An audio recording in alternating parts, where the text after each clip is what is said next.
নমস্কার বন্ধুরা, Sujata village cooking এ আপনাদের অনেক অনেক স্বাগত জানাই। আজকে আমি আপনাদের কাছে একটি পিঠের রেসিপি নিয়ে এসেছি। সম্পূর্ণ ইউনিক পিঠে, কদম ফুলের পিঠে। আর এই ভাইরাল কদম ফুল, এটা তো আপনারা সবাই জানেন। তো আজকে এই পিঠেটা আমি বানিয়ে দেখাবো। আর দেখতে দেখতে তো পৌষ সংক্রান্তি চলে এলো। তো পৌষ সংক্রান্তিতে আপনারা বাড়িতে অবশ্যই এইভাবে একবার পিঠে বানিয়ে খাবেন, খেতে খুবই ভালো লাগে এবং অসাধারণ। তো দেখতে থাকুন আর সাথে থাকুন। তো এগুলো সেদ্ধ চালগুলো আমি রাত থেকে জলে ভিজিয়ে রেখেছিলাম, সকাল সকাল ছেঁকে নিয়েছি। দিয়ে এই যে একটা সুতির কাপড়ে করে মেলে দিয়েছি। দিয়ে আমি শিলপাটাতে শুকিয়ে গেছে, দিয়ে এবার আমি শিলপাটাতে এগুলো বেটে নিচ্ছি। পিঠে করার জন্য এই চালগুলো আমি গুঁড়ো করে নিয়েছি। আর এগুলো আমি সেদ্ধ চাল গুঁড়ো করেছি।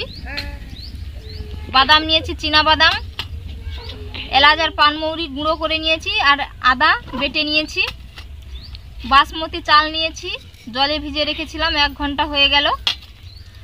পরিমাণ মতো লবণ নিয়েছি। আর একটু সামান্য হলুদের গুঁড়ো দুধে মিশিয়ে নিয়েছি। নারকেল কোড়া আর এই যে খেজুরের গুড় নিয়েছি। এই খেজুরের গুড় দিয়ে আজকে আমি আপনাদের পিঠা বানিয়ে দেখাবো। প্রথমে আমি একটা পুর বানিয়ে নেব। নারকেল কোড়া দিয়ে দিচ্ছি কড়াইয়ের মধ্যে। চীনা বাদাম দিয়ে দিচ্ছি, এলাচ পানমৌরির গুঁড়ো সাথে আদা বাটা।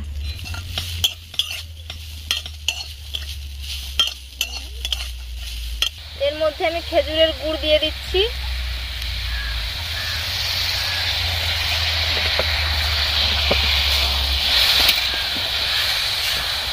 3 মিনিট টাইম লাগবে এই নারকেলের পুরটা তৈরি করতে, বেশি টাইম লাগবে না। পুরটা রেডি হয়ে গেছে, এবার আমি নামিয়ে নেব। এই যে কত সুন্দর একটা কালার এসে গেছে। পুরটা নামিয়ে নিয়েছি। আর দেখতে কতটা সুন্দর দেখাচ্ছে দেখুন। কড়াইয়ের মধ্যে আমি 1 বাটি জল দিয়ে দিয়েছি। পরিমাণ মতো লবণ দিচ্ছি। চালের গুঁড়োর একটা ডো বানিয়ে নেব। জলটা গরম হয়ে গেছে, চাল গুঁড়োগুলো দিয়ে দিচ্ছি এর মধ্যে।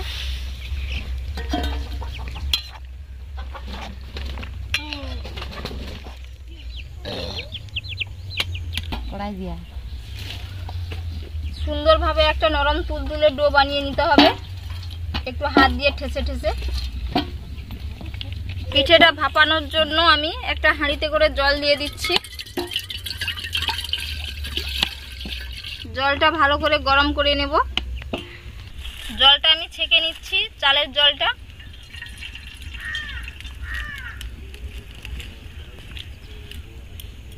চালগুলো ছেঁকে আমি এই প্লেটের মধ্যে মেলে দিয়েছি।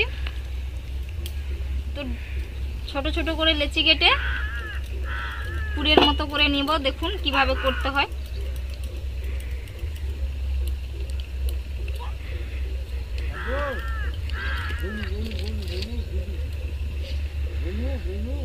এর মধ্যে আমি পুর ভরে দেব।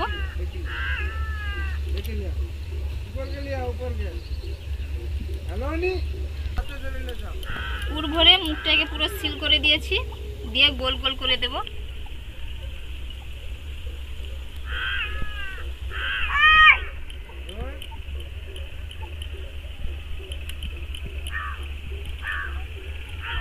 দিয়ে এই যে চালগুলো আছে, চালগুলো ভালোভাবে এর গায়ে মাখিয়ে নেব।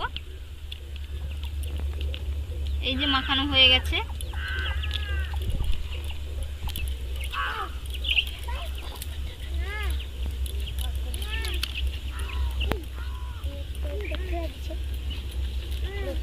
এরকম ভাবে সবগুলোর গায়ে আমি এই বাসমতি চালগুলো মাখিয়ে নিচ্ছি।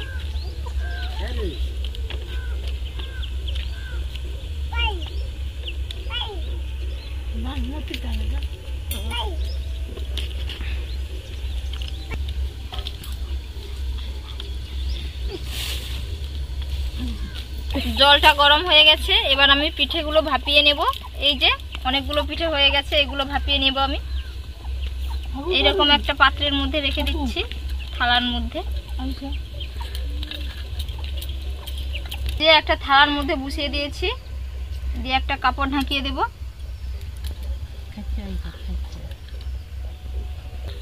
আপনাদের বাড়িতে যদি কোনো ঝাড়া, যদি কোনো এ থাকে, থালা বা জাম টাইপের থাকে, হাঁড়ির মধ্যে বসিয়ে দেবেন, দিয়ে ঢাকনা লাগিয়ে দেবেন, তাতেও খুব সুন্দরভাবে হয়ে যাবে।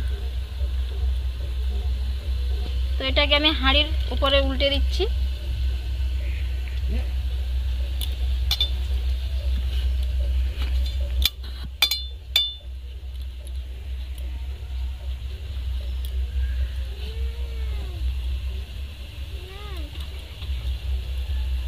এইভাবে 15 মিনিটের মতো আমি জাল করে নেব। এই প্লেটটার মধ্যে ঢেলে নেব, দেখে নেব হয়ে গেছে কিনা।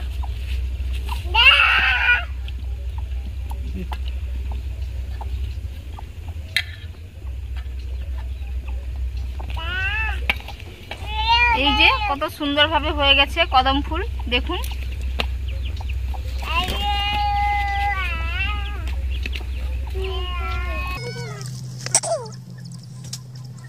সবগুলো আমি নামিয়ে নিয়েছি, কত সুন্দরভাবে হয়ে গেছে।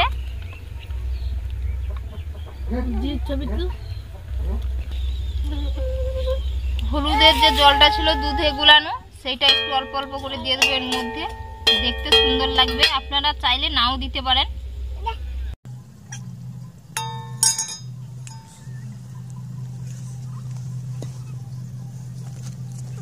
এই যে কত সুন্দর দেখাচ্ছে, পুরো কদম ফুলের মতো লাগছে। আর একটা ভেতর আমি কেটে দেখাচ্ছি আপনাদের, কতটা সুন্দর হয়েছে, পুরো সিদ্ধ হয়ে গেছে খুব সুন্দরভাবে। এই যে দেখুন কত সুন্দরভাবে হয়েছে, ভালো হয়েছে। তো বন্ধুরা, পৌষ সংক্রান্তিতে আপনারা অবশ্যই এইভাবে করবেন, খেতে খুবই ভালো লাগবে। এই পিঠেটা পুরো একটা ইউনিক পিঠে। তো আজকের রেসিপিটা যদি আপনাদের ভালো লেগে থাকে, অবশ্যই আপনারা আমার চ্যানেলটিকে লাইক, শেয়ার ও সাবস্ক্রাইব করে দেবেন এবং পাশের ঘন্টিটা ক্লিক করে রাখবেন। যখন আমি নতুন কোনো ভিডিও ছাড়বো, সবার প্রথমে আপনাদের কাছে পৌঁছে যাবে। ভালো থাকবেন, সুস্থ থাকবেন, ধন্যবাদ।